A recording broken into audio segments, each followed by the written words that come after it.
안녕하세요. 제주개미의 계좌공개방송 시작합니다. 2020년 9월 27일 현재 계좌공개합니다. 저는 계좌를 3개를 운영하고 있습니다. 먼저 나무 1 계좌 먼저 가시죠. 현재 마이너스 8,896만 3,587원입니다. 나무 2 계좌 보시죠. 6,192만 8천원 정도. 그리고 나무 3 계좌 세 번째 마이너스 800만원 정도네요.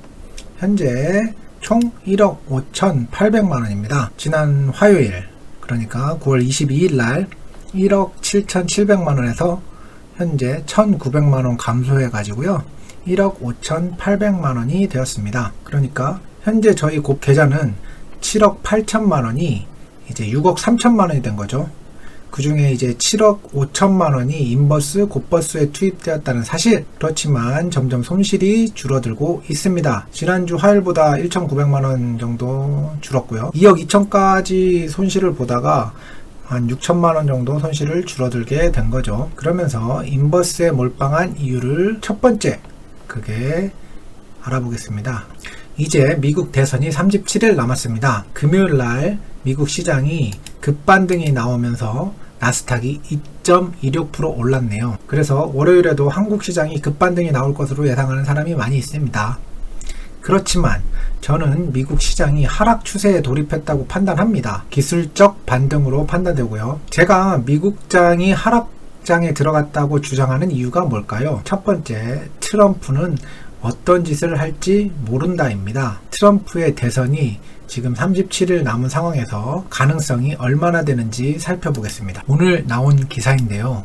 바이든 선거인단 352명 확보 예상, 미 대선 승리 확률 77%. 조 바이든 미국 민주당 대통령 후보가 올 11월 선거에서 당선 확률이 무려 76.7%에 이른다는 분석 결과가 나왔다. 데이터 분석 전문 웹사이트 538에 따르면 지난 25일 기준으로 바이든 후보가 대선 선거인단 538명 가운데 270명만 확보해도 되는데 최소 352명을 확보할 것으로 예상된다며 이같이 밝혔습니다. 이런 기사도 있죠. 바이든 전반적으로 우세지만 경합주에서는 여전히 박빙이다. 조 바이든 민주당 대선 후보가 도널드 트럼프 대통령에 비해 지지율이 우세한 가운데 6개 경합주에서는 여전히 박빙이라는 여론조사가 나온다. 대선의 승패를 결정하는데 매우 중요한 경합주 6곳에서 지지율 격차가 별로 크지 않았다. 아무튼 대선에서 조 바이든 후보가 더 유리하다는 기사가 계속 나오고 있습니다. 압도적이진 않지만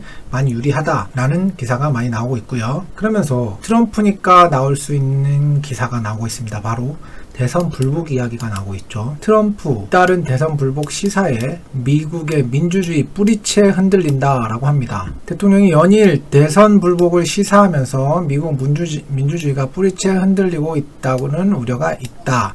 신종 코로나 바이러스 감염증 팬데믹 상황에서 우편 투표 확대가 불가피한데도 이를 선거 부정과 동일시하는 음모론을 반복하고 후임 연방 대법관 선정을 서두르는 이유를 선거 소송 가능성 때문이라고 노골적으로 주장한다. 대선을 추잡한 싸움터로 변질시키고 패배 시 평화적 권력 이양을 거부하겠다는 뜻으로 해석되면서 민주주의에 대한 대통령의 공격이라는 비판이 터져나오고 있습니다. 대단합니다. 세계 최강대국인 미국에서 대통령을 뽑는 선거에서 저런 말이 나올 수 있다는 게 경악스러운 거죠. 그런데도 트럼프는 충분히 그렇게 하고도 남을 사람이다 라고 판단이 되고요. 그렇다면 만약 대선 불복이 일어나면 어떻게 될까요? 미국 시장에 있는 시장 참여자들은 어떻게 될까라고 생각하지 않을까요? 그냥 지나가는 소나기라고 판단할까요? 트럼프는 어쩔 수 없이 평화적으로 백악관에서 방을 뺄 수 있을까요? 저는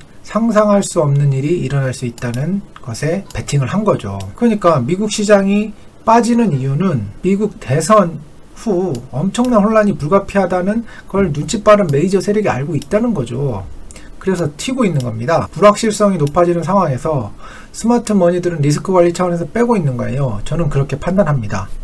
미리 발 빼는 거죠. 지난 방송에서 이걸 예정된 파국이라고 불렀습니다. 모든 신호는 파국을 가리킨다 라고 했죠. 오늘은 북한 리스크에 대해서 한번 더 얘기해 볼게요. 제가 처음 영상 만들 때부터 인버스에 몰빵한 이유가 두 가지가 있었는데요. 첫 번째가 미국 대선 관련해서 시간이 얼마 남지 않았다. 그리고 북한 리스크였습니다. 북한은 잠잠하다가 한 건씩 터진다고 말했는데 아무도 북한에 대해서 신경 쓰고 있지 않아요. 이때가 남북 공동연락사무소 폭파 후 약간의 냉각기를 가질 때인데요. 우리 국민이 이 살해 사건으로 인해 지금 한반도의 앞으로의 미래는 암흑 속으로 들어가게 될 거라고 판단됩니다. 단순히 김정은 위원장이 사과했다고 해서 끝날 일이 아니라고 판단되고요. 남북공동연락사무소 폭파랑 차원이 다른 거라고 생각이 들거든요. 이거는 우리 국민 한 사람이 죽었기 때문에 그것도 아주 야만적인 방법으로 죽였습니다. 시작은 북한에서 되었지만 이제 그 끝은 어디를 향하고 있는 것인지 단순한 사건이 아니라고 판단이 돼요. 그 이유는 이제 현재 시기가 너무 좋지 않습니다. 북한은 코로나와 태풍 수해로 인해서 내부 상황이 아주 안 좋은 것으로 판단하고 있는데 내부 결속이 필요할 때이고요. 이런 상황에서 코로나까지 겹친다면 나라의 존망이 달렸기 때문에 사활을 걸고 방역에 매진하고 있죠. 그러면서 북한과 중국 국경 사이에서도 밀수하는 사람들이 이제 사살되었다는 기사들도 나오고 있습니다. 여기 보시죠. 북한 치안 당국 8월부터 국경 완충지대 접근 인원 사살 지침. 완충지대에 들어왔거나 국경 차단물에 접근한 인원과 짐승에 대해서는 무조건 사살할 것을 지시하는 내용이 담겼다. 실제로 사람을 사살하거나 그런 경우가 있습니다. 여기 보시면 다음 기사. 8월에만 한두 명이 아니고 여러 명이 수차례에 걸쳐 사살됐는데 전부 북한 주민이라고 합니다. 8월 중순 중국에서 들어오던 밀수군이 총살되고 8월 말에는 자강도에서 중국으로 탈북했다가 다시 재입국한 북한 주민이 국경 지역에서 체포되자마자 곧바로 사살된 사례가 있다고 소개했습니다. 그러니까 사람이든 동물이든 경계선 안에 들어오면 사살해버린다는 거죠. 그러면서 북한이 요즘 막 선전선동을 하잖아요. 수해복구를 신속하게 잘 하고 있다거나 장군님께 감사하다며 막 눈물 흘리는 장면들을 TV에서 보게 되는데 단순한 체제 선전용이라고 보다는 한 걸음 더 들어가 봐야 될 것 같아요. 북한 내부 통제가 잘 안 되고 있는 것은 아닐까. 그러니까 저런 것을 홍보해야 될 정도로 민심이 악화되고 있는 것은 아닐까라고 생각하게 됩니다. 기사 보시면 태풍 피해 복구 작업을 대대적으로 홍보하면서 이른바 평양 시간을 다시 띄우고 있습니다. 노동당 창건 75주년 기념일을 앞두고 함경 남북도 등 수해와 태풍 지역을 입은 지역의 재건을 하루빨리 끝내기 위해 속도전에 나선 모습입니다. 또한 이제 10월 10일 북한 노동당 창건일이 다가오고 있죠. 추석이 끝나고 나서 5일만 있으면 그날인데요. 이때 북한이 미사일을 공개할 가능성이 아주 높다고 합니다. 미국 이거 25일날 나온 기사죠. 심포조선소에서 북한 SLBM 첫 포착. 북한의 잠수함 탄도 발사 미사일 SLBM이 미 정보당국에 포착됐습니다. 북한 최대 잠수함 기지가 있는 함경남도 심포조선소에서 그제 수중 발사대와 함께 포착됐는데 사진은 공개되지 않았습니다. 북한이 개발 중인 SLBM이 미국 정찰 위성으로 확인된 건 이번이 처음입니다. 미국은 이 상황을 어떻게 판단할까요? 대부분 트럼프에게 도움이 되지 않을 것으로 판단하고 있습니다. 자기 자신을 그나마 내세울 수 있는 외교 정책이 북한을 잘 다루었다는 건데요. 근데 북한에서 발사하지 않을 것 같긴 하지만 발사라도 하는 날에는 트럼프는 오호라 땡큐 하면서 북한을 적으로 돌릴 수 있는 기회가 되지 않을까요? 지금 트럼프에게 필요한 건 외부의 적이기 때문이죠. 지지율이 안 나오잖아요. 떨어질 가능성도 높고, 그러다가 우리나라 여론이 또 안 좋아진 지금 상황에서 자국민 살해 사건으로 여론도 안 좋은데 또 한마디 하면 북한에서 또 한마디 하겠죠. 그러면서 긴장도가 올라갈 것 같아요. 그렇기 때문에 제주 개미가 인버스와 곧버스에 7억 5천만원 몰빵한 이유를 살펴보았습니다. 결론적으로 미국 대선이 37일 남았다. 그리고 북한 리스크 시그널이 발생했다. 앞으로 얼마나 이 기간이 계속될 거냐? 그건 제가 예측하건대 3개월에서 한 6개월 정도 걸릴 것 같은데요.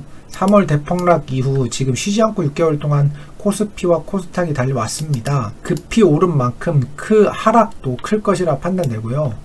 이제 드디어 대세 하락장으로 향하는 시그널이 발생한 거라고 판단됩니다. 개인 투자자님들도 잘 살아남으시길 바라며 제주개미는 여기까지 하겠습니다. 안녕.